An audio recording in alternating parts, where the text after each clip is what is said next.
Welcome back to the Bougie Black Brother Network with the Minorities Report with our special guest, Dawn Warner. At this point, you're learning, you're going to seminars, you're getting all the information about you, but pain management. When did that change to say, I still need something? Well, this is it with myasthenia gravis. According to medical research, it does not come with pain. Oh, it doesn't. Okay. It does not come with pain. So, according to medical research. But if you ask someone who actually has myasthenia gravis, they will say, "Oh, yes, it does. You know, it does come with pain." And I would say not to the degree where you need to take something really strong like an opiate or anything like that, but it's where you would need something like an anti-inflammatory to help you. Right. And so in thinking about, okay, well, why do I have this pain? My theory, because I got a million of them, my theory is all the falls that I had, you know, you're trying to stand up and you just fall down, that's affecting you. Right. It's creating a inflammatory response. Those bones are getting more arthritic, so you're going to have pain. Right. So what's out there to help with that? Beyond that, anti-inflammatory. Beyond the anti-inflammatory. So at one point I'm like, okay, nutritionally, let me put myself on an anti-inflammatory eating regimen. Okay. Okay. Now, what else do I have to cut out? So there's the new list coming in now, right? New list. Jeez. But when you are absolutely focused on your wellness, it really doesn't matter. Yeah. Because if someone tells me, Dawn, drink cow pee and it will get rid of myasthenia gravis, I'd have been like, give me a vat of it. I want it all. We go to that farm and go from there. Right? It just doesn't matter. You do what you feel you have to do to get well. Right. And I know that a lot of the things that I've tried hasn't always been very popular. Right. Right. Especially with, of course, I had to change neurologists. And that's another thing. I have seen about 4 different neurologists. 4. Over the last how many years? Over the last 12 years. Over the last 12 years. And the reason for that is sometimes doctors align with what you want. And I'm one of those people, I don't have to stay in a relationship with you. Right. It's not working. Right. So you move on. I move on. Right. Because I'm not going to waste my time coming to you to be told the same textbook thing that you know how to do. Yeah. You're not ready to think outside the box, and I'm so far out of the box. Yeah. So I got to keep going. Right. You know? And so I did. And you moved on. I moved on. Right. You know? You moved on 4 times. But I moved on 4 times. Right. You know, one neurologist was really, really intelligent, could cite every neurological study out there, but we just couldn't relate. Right.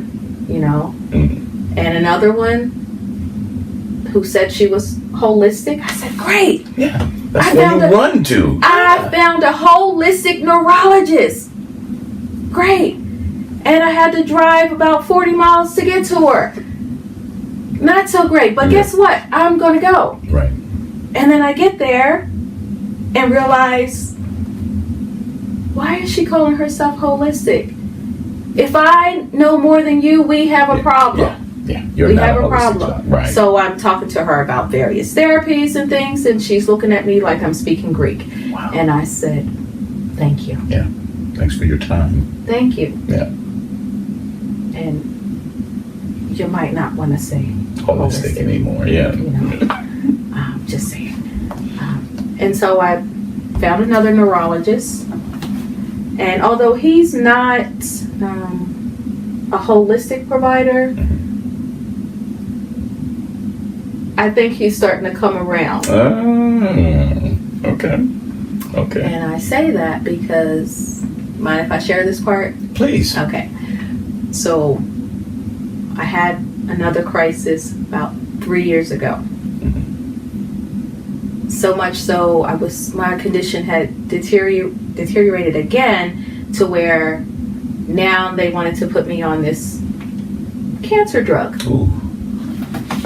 And for someone like me who was like more earthy, I'm a Virgo. I need natural stuff. Right. And now you're telling me the only thing that's going to get me well is going to be a cancer drug. Oh, but don't worry, you won't lose all your hair. Not all of it. You know, right. it doesn't affect that. You'll be fine. And I'm just thinking, the stigma of the name chemo is what got me. And I just literally went into meditation, and I just knew that there was something else out there. And so I'm watching television, and I see this documentary. It's a 3-part documentary on medical marijuana. I don't smoke marijuana. I've never smoked marijuana. But I grew up in a house full of marijuana smokers. So you was aware of it. I was keenly aware of it. Right. But that just wasn't something that ever interested me. Right. And so I'm watching a documentary, and I don't see anyone that has myasthenia gravis, but I'm hearing someone say, oh, they're having trouble with their speech.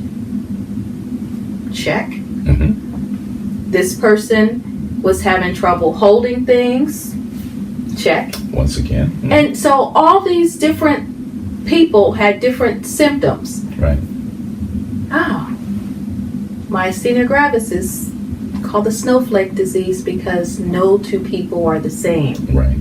Or react the same to medication. And so I'm listening and I'm rewinding. I'm like, wait a minute. That sounds right. Let me learn more about this. And I knew just for me that smoking, I knew I couldn't smoke anything. Right. But then they mentioned, CBD. Yep. As opposed to the THC. Right. Right. And I said, I'm not trying to get high. I'm trying to get well. I'm trying to get well. Right. So the THC is what gets you high, but the CBD has all the medical healing properties. I need to learn more about this.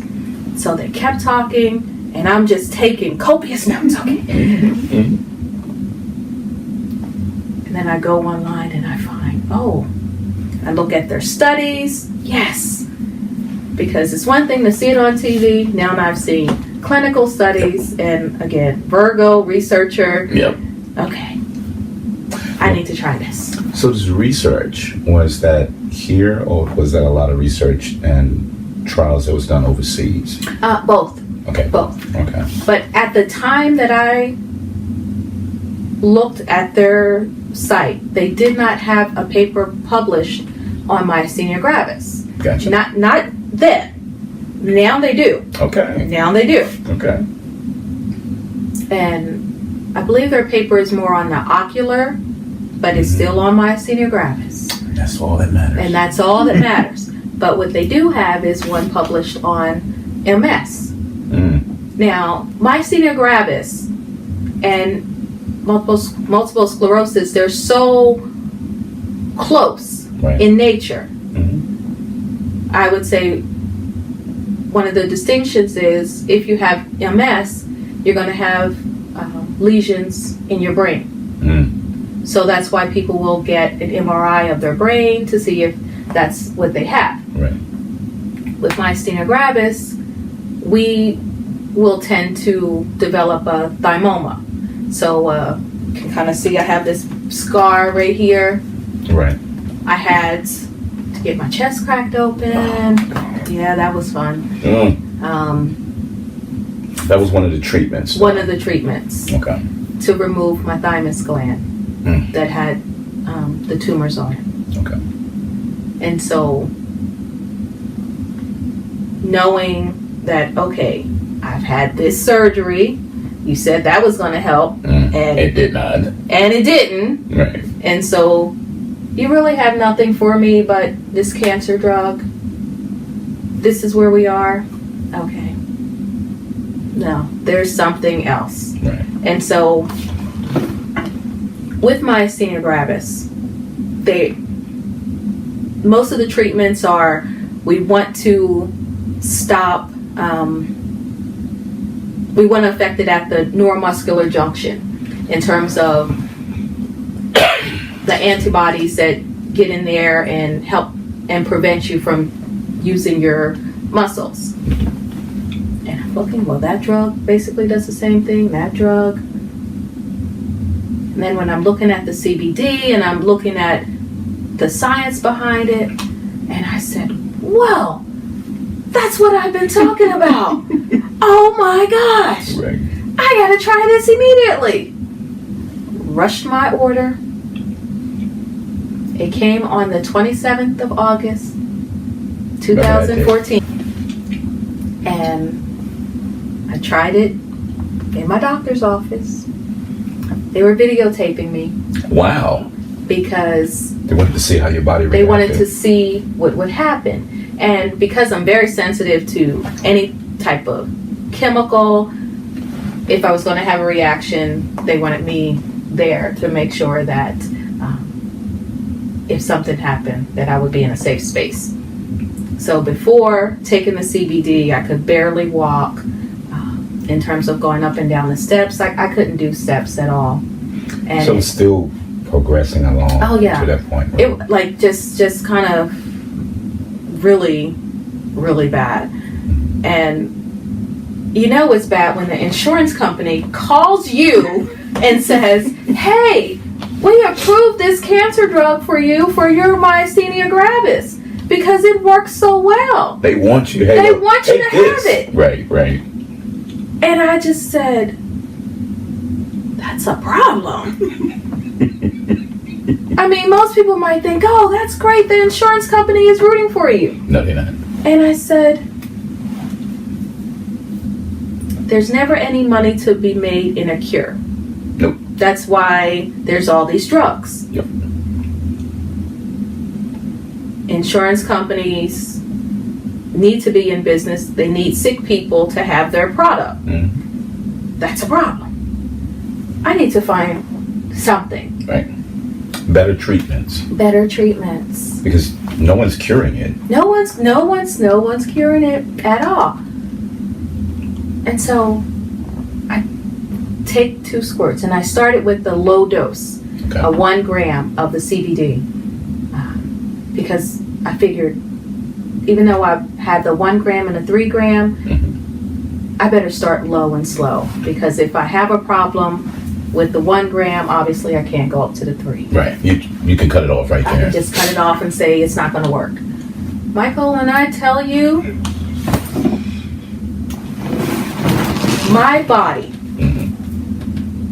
I could feel my body settling down. Really? Energetically, just literally calming down like a calming fire. With the 1? With the 1 squirt, the 1 dose, the 1 gram. And the doctor and the student that were videotaping said, well, how do you feel? And I said, I feel like something's calming down. So that was on the 27th. Prior to the 27th, I'm home. And that's, I'm home a lot because I can't come into work. I buy the travel franchise because I can't work. And I need to have a source of income. I need to be doing something that I still love. Right. The 31st, one of my friends was having a launch party for some artists. And I said, wow, I really, really wanted to go because it was some 80s singers, and I wanted to just kind of be there. I would love that, and, right? Oh, and I was already envisioning my outfit and everything, and just seeing me there on the step and repeat. Like you have to visualize, right. You have to create the life that you want, even just for everything, the wellness that you want. Come the 31st, I was there. Not only was I there, I was dancing, and everybody's looking at me because they knew what I looked like less than 5 days prior. So they know your past, yes, the conditions, all of those symptoms. They saw you. They saw me. Right. And then I'm dancing, we're out. I didn't come in till 4 in the morning. And I said, overdoing it, yeah. I know, I feel great, and I know I'm overdoing it. Right. But this is the thing. When you have this diagnosis of myasthenia gravis, when you feel good, you take advantage. You want to take advantage because you know what it's like to just literally be in the bed, not able to move, have to use the bathroom, and it takes you an hour. Why is it taking you an hour? Because it's going to take you 30 minutes to just sit up. And then the other time just to literally get to the bathroom. Wow.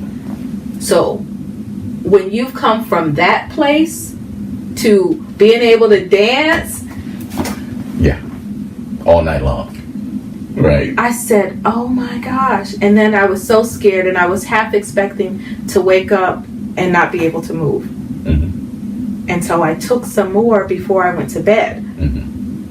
So I'm going to take some more before I go to bed. Just, I got to be sure. And then I woke up. It was like my old self again. Wow. And I said, are you kidding me? Wow. Because I feel like that was a litmus test. Like, I'm out, I'm dancing, because I'm moving all my muscles. Exerted yourself. Right. Huh. And let me tell you what else I did. When I started taking that first drop, I decided I'm going to take myself off all this toxic medication. Whoa. I know. Bold lady here. I know. Okay. But you got to understand what was happening. I'm at a point where someone is telling me the only thing that's going to make you feel better is this toxic cancer treatment. Yep. You're already on all of these other medications for this condition.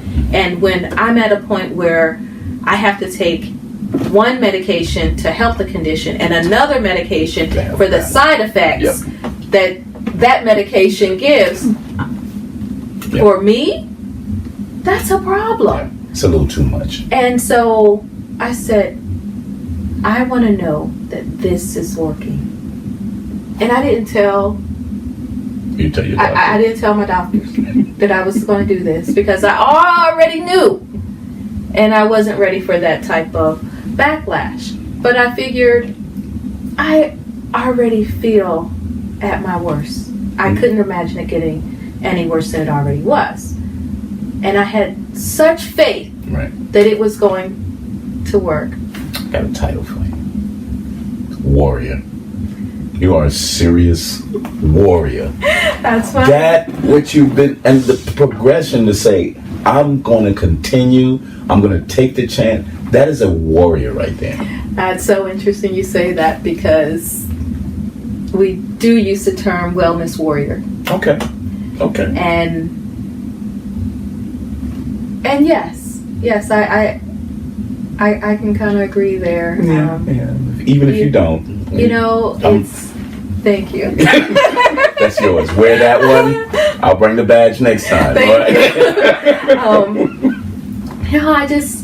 I was thinking about different things my mother would say about health and wellness, and it just hit me that I have to step out and do what I feel is right for me. And so when it was time for me to go see my neurologist in September, and they take your vitals. Mm-hmm. What medications are you taking? None. Excuse me? And they're looking at the chart. Right. But it says here, you're on this, you're on this, you're on this. I said, I know what it says. Mm-hmm. I am no longer on those. Well, what are you taking? I reach in my bag, pull out my bottle of CBD. I'm taking this. Okay. Mm-hmm. And I already knew. Here they come, right? Yep. Mm-hmm. Neurologist comes in, looks at everything.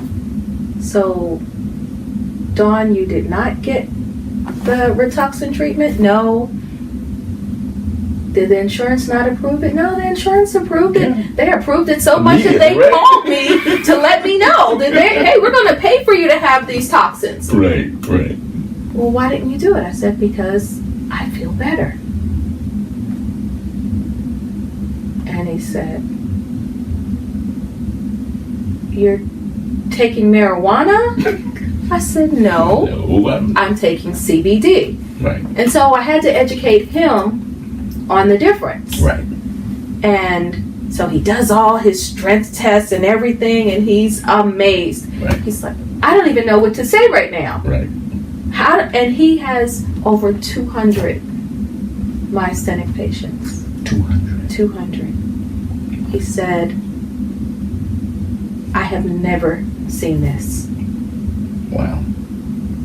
And I told him, I did a little research on my own. Yeah, on my own. And although I was willing to do the cancer treatment, it really wasn't in my heart.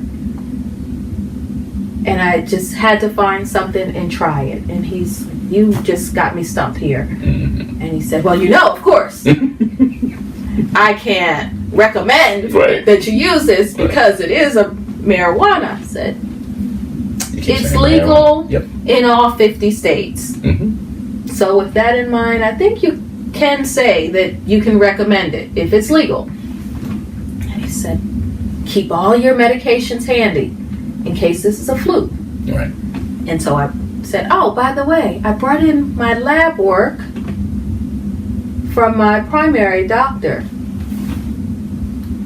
Everything was in a normal range.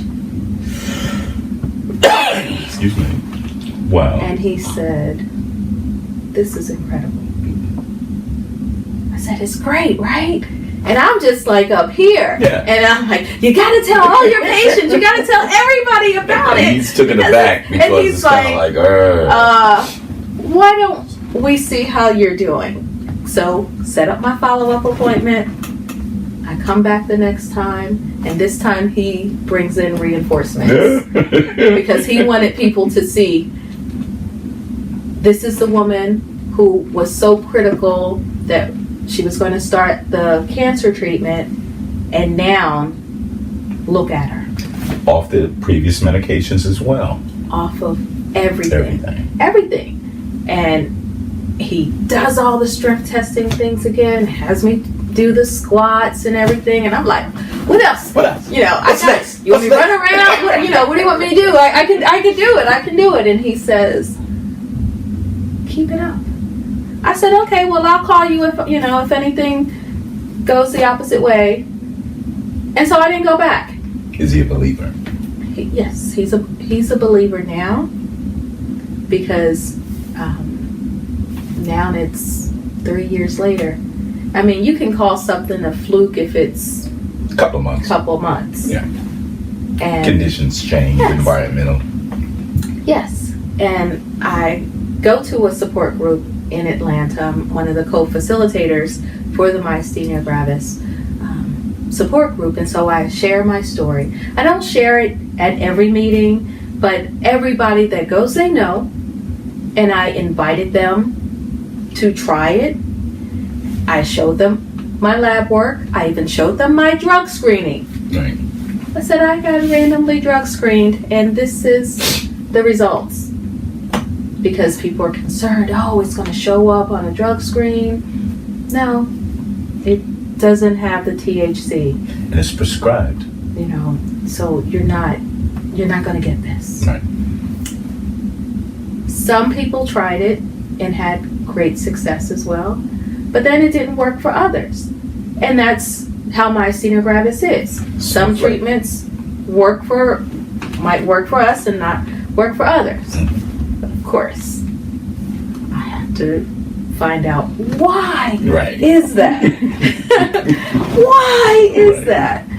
And so I have since come up with my own theory that I'm testing. Okay. And so I don't want to just test it with one or two people, so I'm asking other people about their lab work and having them try the CBD, because I'm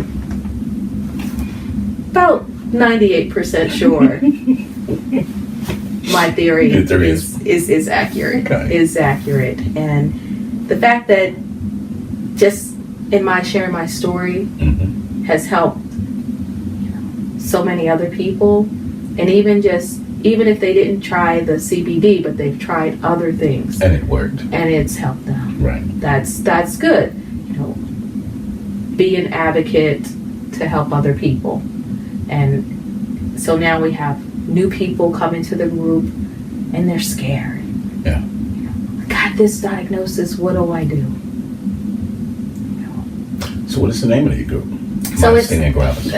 It's the Myasthenia Gravis support group of Atlanta. Oh, Atlanta. Okay. Atlanta. But you know, I go to the national conferences that they have. Okay. And even at the last one that was in New Orleans, I got a chance to be a moderator on holistic health, and also have a round table of people that wanted to know more about holistic health and as it relates to myasthenia gravis and their wellness. So that was really great, because I could see light bulb moments, and then to get the feedback from people saying, "Oh, I tried what you told me, and it's helping." Right.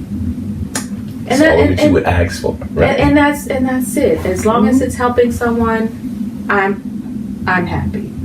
I'm happy. But your story and how you got to this point, a lot of people will never believe that. Right. But you're a living proof that, hey, look, from this point to now, this is where I'm at. Right. So what you're feeling right now, you can move forward from that. And you can. You can, but I think sometimes, you know, I was in a wheelchair, and I tell people, I can show you pictures of me in a wheelchair. I can show you pictures of me working and getting my IV treatment at home. Wow. You know, Right. when I definitely didn't have to do that, but I'm just not a slacker. But you're unique. So now you're very unique. Everybody else would be like, hey, I'm just going to stay home and get my treatment and chill. And go from that, yeah. I had to keep going. And, you know, and with those IV treatments as well, you know, myasthenia gravis is such an expensive disease to treat. That was another reason why I needed to find something, because, great, insurance, you approved it. What I neglected to say was, you know how much my portion would have been? Yeah. $5,000. Per treatment? Per treatment. Wow. And I'm just thinking, I can't do that. And there's no guarantee either. There's none. I can't bring it back and say, this didn't work, I need a refund. You know, $5,000, and I added it up. I was like, so that would be like $35,000? Huh. No. And I'm thinking, I'm still paying off these other treatments that were 10. Yeah. You know? But now I'm going to put a 35 on top of that. That was, the thought of it was just stressful.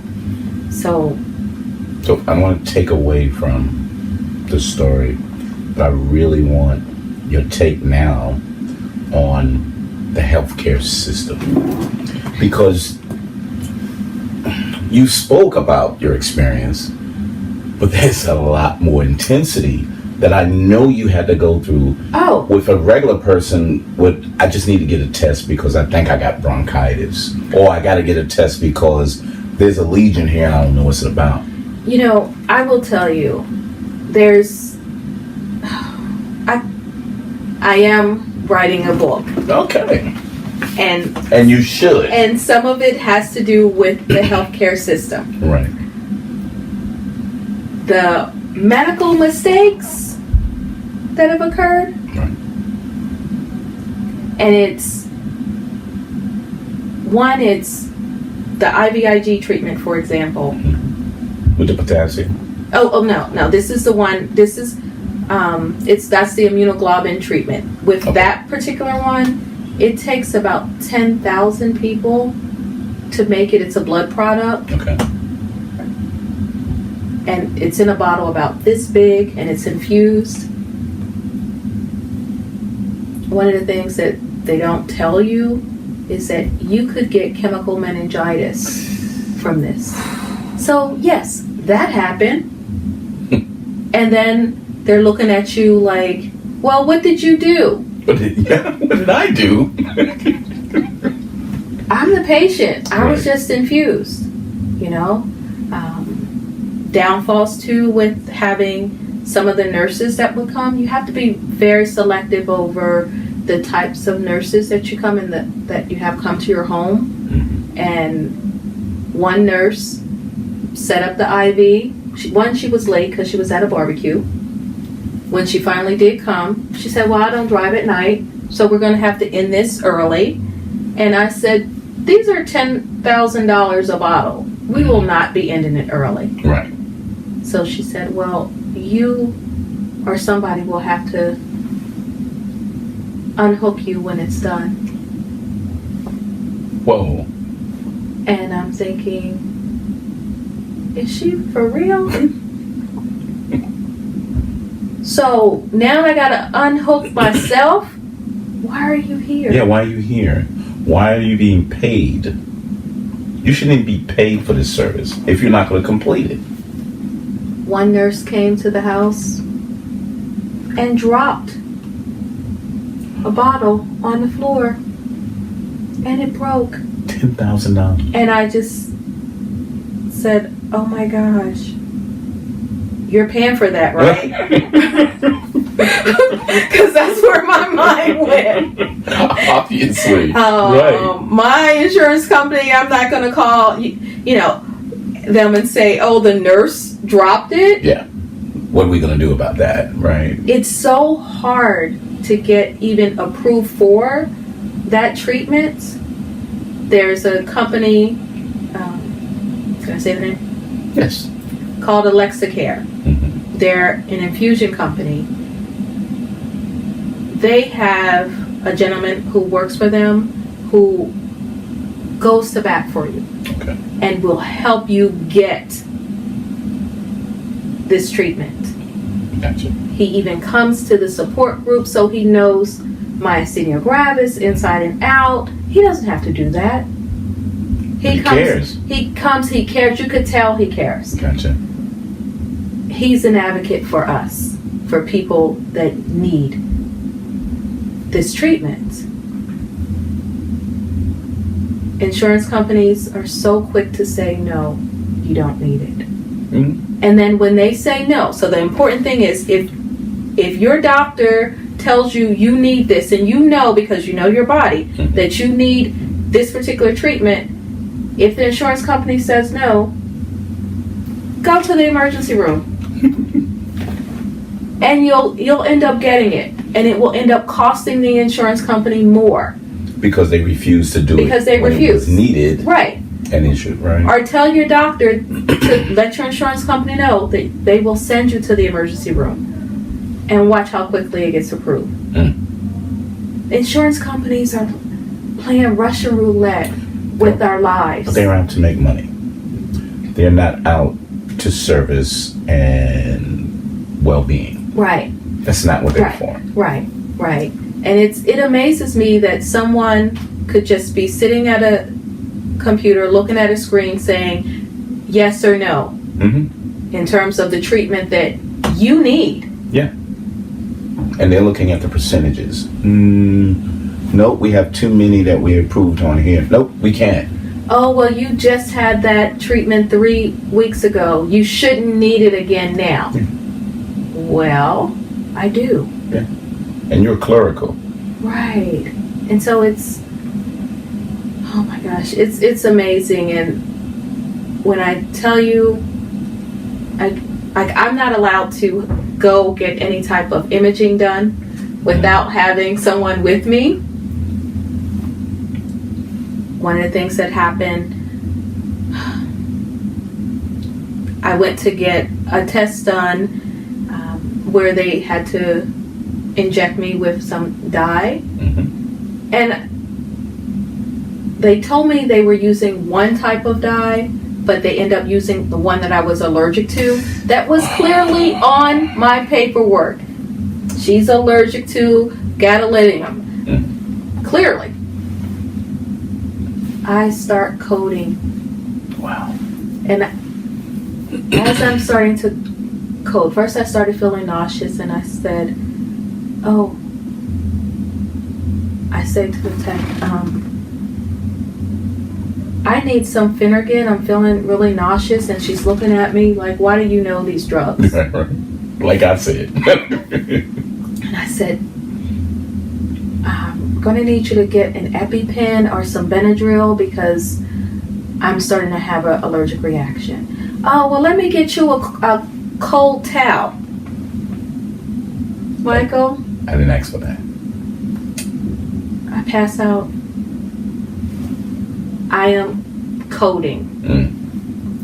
They're doing the compressions on me. I start coming to, and the only thing I can think of is to say Myasthenia Gravis. And then I just end up saying MG. The doctor who was performing the test, he eventually hears me and says, oh, you have MG.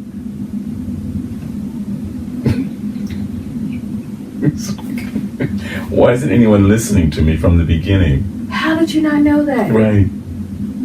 You made sure I had that $524 towards my deductible to get this test, payable when I walked in. But now, she has MG. Right. That I'm coding, you don't have Epi, you don't have Benadryl. Wow. You call an ambulance that goes to the wrong address. I arrive at the hospital, different one, to someone saying, oh, Myasthenia Gravis? Let me Google that.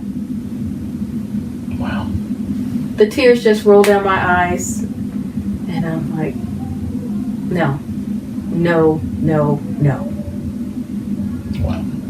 And so from there, I'm not allowed to go get any type of diagnostic test alone. Without. And I would encourage anybody else, if you're having any type of procedure done, even if you think it's something minor, take someone with you. Right. Because something so benign can turn into something major. You know? But I think and I'll say for myself, and most people who's listening should take from what you're saying is, you need to own your wellness. Absolutely. You do.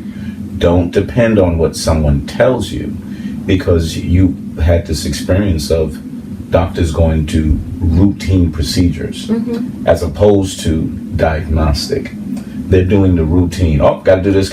Okay, everything's fine. Let's get started. No. Stop. Right. Why is she here? Right. What does she have? What is the purpose? Let's talk. Then let's proceed. But they don't even prepare. Because I went through it, but to your point, I don't think I owned my wellness. I was kind of like, okay, doc. But what if something did go wrong? Right.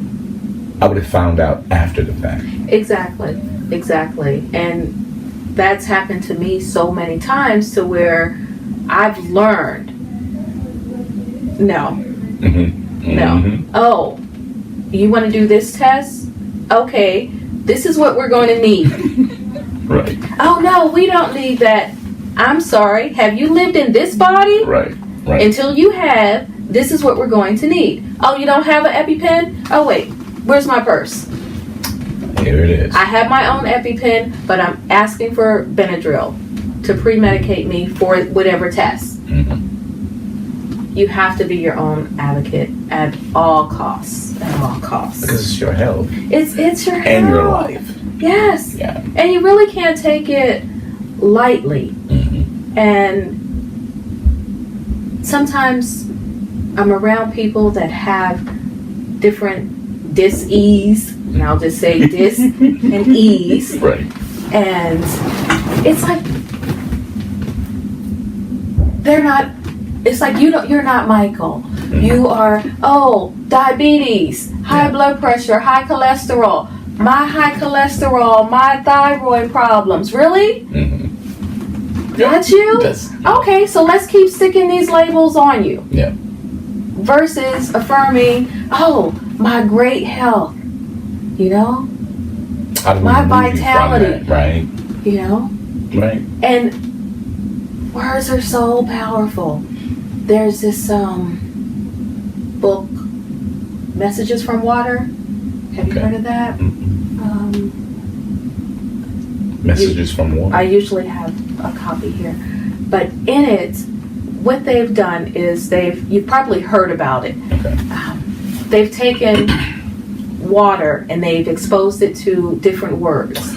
Love, health, hate. And you can see the water kind of distorting and moving. And, right. Yeah. Right. So, again, just taking all the information in.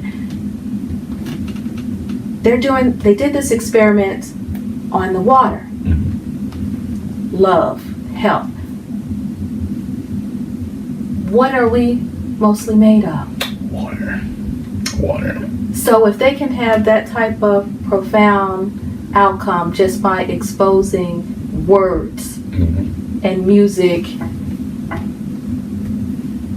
some of the music was soothing, some of it was aggressive, and you can see the crystallization that took place in the water. What does that do when we just keep saying, oh, I feel so sick. Oh, how you doing? Well, it's terrible. I feel awful. Oh, I've been better. Right. And it's, when you say you don't feel well, you keep saying it, guess what? You don't. You're going to get more of that. Yeah. You're just telling the universe, okay, I don't feel well. Thank you. I don't feel well again. Thank you. Give me more. Give me more. Versus, you know what? If I felt any better, there'd have to be two of me. Yeah. And everything it's really a mindset. And I've learned that when I was in that hospital room the very first time. Right. That if I allowed myself to give in to, you can't walk, you'll need to be in a wheelchair the rest of your life, I probably would not be here right now. Right. Versus knowing, I love to travel, I love to do ATV, There's things you love doing. I'm active. Right. And having someone tell you, we don't know if you'll ever. Okay, good. Because I know I will. You don't have to know, as long as I know. Yeah. And so when you are surrounding yourself by people that, poor thing, that's such a shame. And you keeping that negativity and all of that. Yeah. No. Right. One of the things that I had to do was get rid of those toxic people. Oh, yeah. Oh, yeah. And sometimes you don't even realize how that negativity is impacting you until they're gone. You're like, why do I feel lighter? Yeah. Things seem so much better. Wow.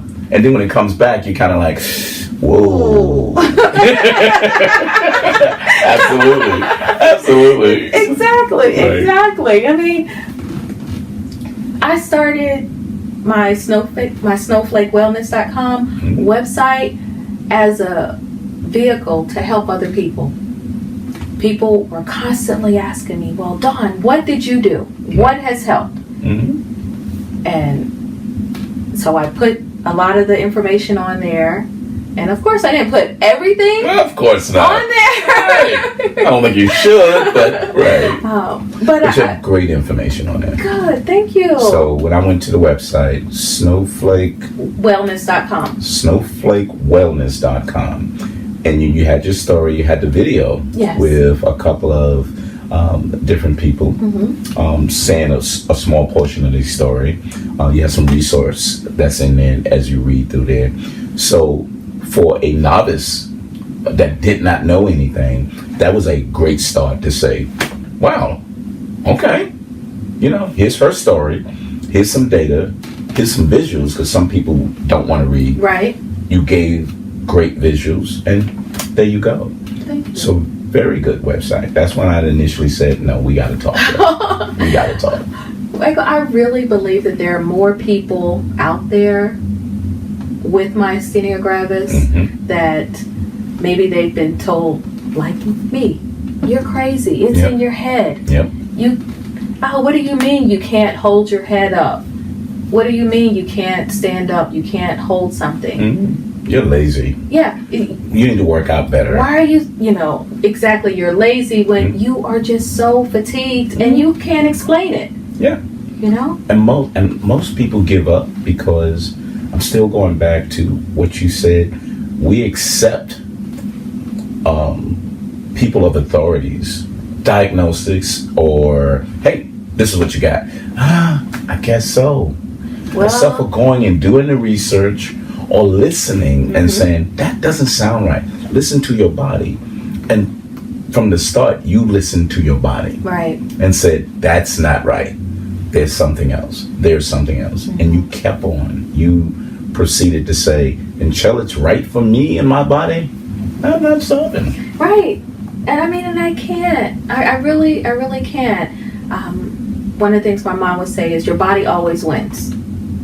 So fight all you want, but your body's going to win. So listen to what's going on. Right. And so that's what I did. Listen. And you did a fantastic job. I admire what you've done, and I'm glad I met you. Thank you. Same here. And I'm definitely going to continue to promote and learn about myasthenia gravis. Well, see how I'm flowing it you down? are. You myasthenia are. Gravis.